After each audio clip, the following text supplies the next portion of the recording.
अस्सलाम वालेकुम my dear viewers and my dear students. आज हमारा टॉपिक जो है that is JKSSB panchayat secretary post, जो अभी रिसेंटली हमने उसकी नोटिफिकेशन भी यहाँ पे अपलोड की है। तो JKSSB ने जो है रिसेंटली 1395 पोस्ट जो है पंचायत सेक्रेटरी के निकाले हैं और कल ही जो है उसका सिलेबस भी अपलोड हुआ।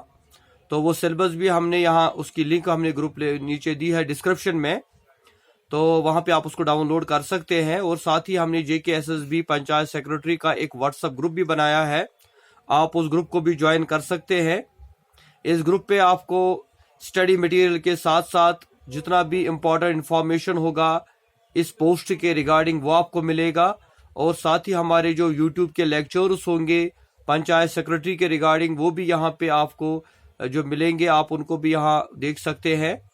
और आप यहाँ पे डायरेक्टली चैट भी कर सकते हैं, जो कोई डिफिकल्टी आपको होगी, कौन सी बुक्स आपको कंसल्ट करनी है और कौन सा मेथड, कौन सा तरीका, कैसी स्ट्रेटजी आपको अपनानी है इस एग्जाम को क्वालिफाई करने की।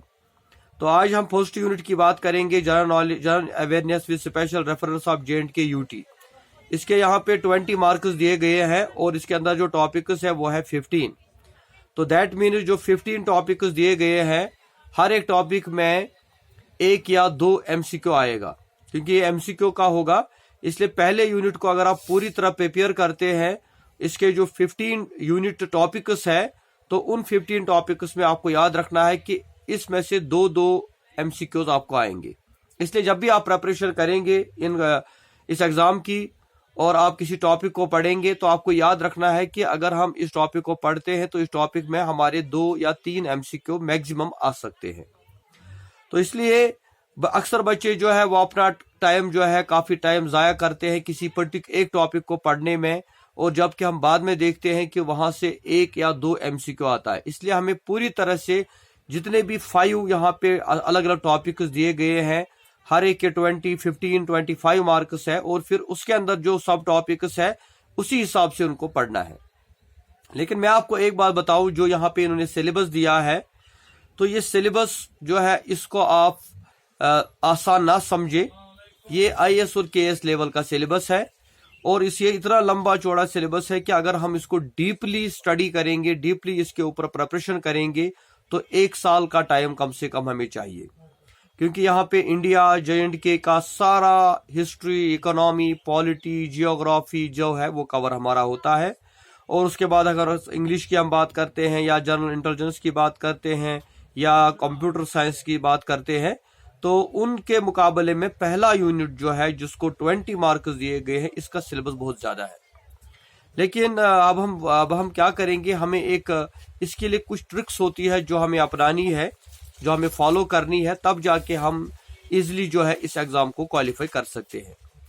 इसमें पहले मैं बताऊं, जैसे पहला टॉपिक इसमें दिया गया है current events of national and international importance. जब आपका एग्जाम शुरू होगा, क्योंकि अभी तो सिर्फ हम फॉर्म भर रहे हैं, तो इसका एग्जाम मे बी आफ्टर 3 और 4 मंथ्स होगा।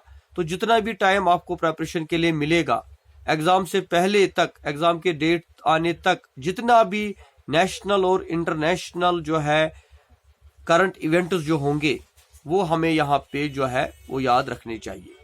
तो उसके लिए क्या हमें करना है, हमें रेगुलरली डेली एक न्यूज़पेपर लेना है जो नेशनल लेवल का होगा, चाहे हिंदू हो या टाइम्स ऑफ इंडिया हो। तो ये न्यूज़पेपर हमें हर दिन हमें पढ़ना है, चाहे हम इसको ऑनलाइन पढ़े या ऑफलाइन हम इसकी एक कॉपी खरीदे। इसके अंदर जो भी इंपॉर्टेंट इवेंट्स होंगे नेशनल प्लस इंटरनेशनल, उनको हम सर्कल कर ले, उनके लिए उसके लिए एक कॉपी हम रखें, एक डायरी रखें, और उसके अंदर वो हम इवेंट जो है अब लिखते जाएं। हर दिन 1-1, 2-2 जो इवेंट्स होते हुए होंगे नेशनल और इंटरनेशनल लेवल पे, जो इंपॉर्टेंट आपको लगेंगे वो आप वहां पे नोट करते जाएं। तो इससे हमारा पहला topic current events of national and international importance cover होगा। या अगर हम ऐसा नहीं कर सकते तो हमें मंथली एक मैगजीन खरीदना चाहिए। कंपटीशन सक्सेस रिव्यू एक मैगजीन आता है, या और भी बहुत सारे मैगजीन्स आते हैं। तो एक मैगजीन हमें खरीदना है मंथली, जिसमें कम से कम 1 मंथ के जो करंट और नेशनल और इंटरनेशनल इंपॉर्टेंट इवेंट्स होंगे वो वहां पे हमें मिल सकते हैं, और वहां से भी हम उनको सर्कल करके जो है हम उनको पढ़ सकते हैं और हम उनको याद रख सकते हैं।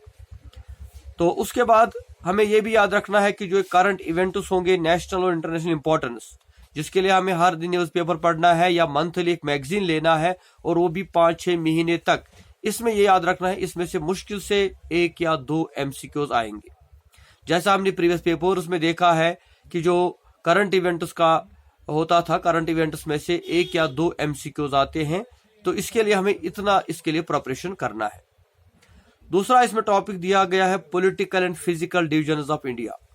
तो आपको क्या करना है, इस टॉपिक के लिए आप पहले 2 मैप ले लें, political map of India and physical map of India. जो मेरे पीछे आप देख रहे हैं वॉल मैप, तो ये मैप आपके कमरे के अंदर जहां पे आप स्टडी करते हैं वहां पे होना चाहिए, और आप इसको हर दिन नजर देंगे कि कहां पर हमारा पॉलिटिकल मैप क्या है और हमारा जो ये फिजिकल मैप है इसमें कौन कौन से डिविजन आते हैं, स्टेट्स कहाँ कहाँ है, एरिया कितना है, इसका जो है यूनियन टेरिटरीज कितनी है, और कहाँ किसकी बाउंड्री किसके साथ मिलती है।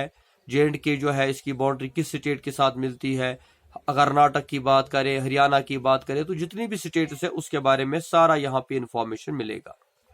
Then we have climate and crops in India. एक और टॉपिक दिया गया है क्लाइमेट एंड क्रॉप्स, जिसमें हमें इंडिया के अंदर डिफरेंट एरियाज में डिफरेंट टाइप्स ऑफ क्लाइमेट्स होते हैं, या जो क्रॉप्स यहाँ पे बनाए जाते हैं, चाहे चावल की हम बात करें, चाहे हम सैफरान की हम बात करें, या चाहे गेहूं की बात करें, ये किस स्टेट में निकलता है, कितना निकलता है, ज्यादा कहाँ पे निकलता है, नेशनल लेवल पे कितना निकलता है, ये सारी चीजें इसमें हमें कवर करनी है।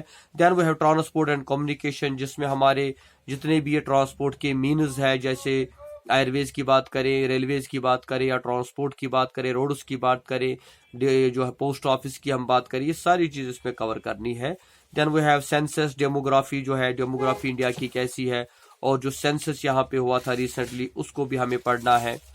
Then we have rivers and lakes, जो यहाँ पे रिवर और लैक्स होते हैं इंडिया के, किस स्टेट में कितने लैक्स है, कितने रिवर्स है, पॉपुलर कौन से है, उनका एरिया, ये चीज भी हमें इसमें डिस्कस करनी है।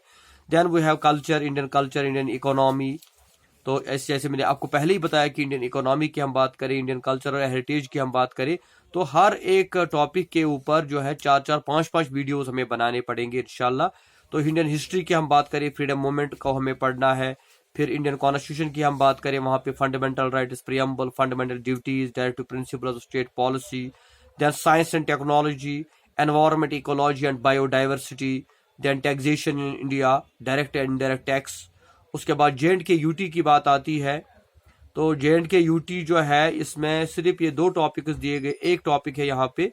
तो आपको याद रखना है कि J&K UT अक्सर बच्चे हमारे क्या करते हैं, वो J&K का जो है जनरल नॉलेज लाते हैं और उसको पढ़ते हैं, लेकिन उनको याद रखना चाहिए कि उसमें 1 या 2 MCQs आएंगे, मैक्सिमम 3, जो हमने प्रीवियस पेपर्स में देखा।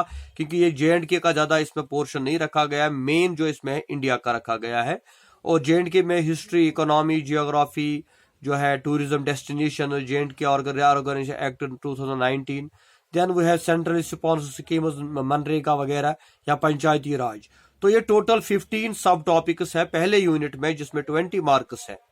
इसलिए हम कोशिश करेंगे हर एक टॉपिक के ऊपर अलग से एक एक वीडियो हम बनाएं, लेकिन उसके साथ साथ आपको इसके लिए स्टडी मटेरियल जो हमारे पास आएगा वो भी हम आपको सेंड करते रहेंगे। हमारी जो लिंक है यहाँ टेलीग्राम की, या जो हमने इसका ग्रुप बनाया है, उस ग्रुप में हम कोशिश करेंगे सिर्फ पंचायत सेक्रेटरी के रिगार्डिंग ही आपको इन्फॉर्मेशन दी जाए, कोई और एक्स्ट्रा फजूल बात वहां पे ना हो। आप हमारे इन दोनों जो है लिंक्स मैंने दी है, इनको ज्वाइन करें, और इंशाल्लाह वहां पे आपको up to date information in exams के रिगार्डिंग, सिलेबस के रिगार्डिंग, बुक्स के रिगार्डिंग आपको मिलती रहेगी। तो इंशाल्लाह मिलते हैं नेक्स्ट वीडियो के साथ। आज हमने इतना डिस्कस किया, तो नेक्स्ट वीडियो में हम आपके साथ और डिस्कस करेंगे। Thank you very much. खुदा हाफिज।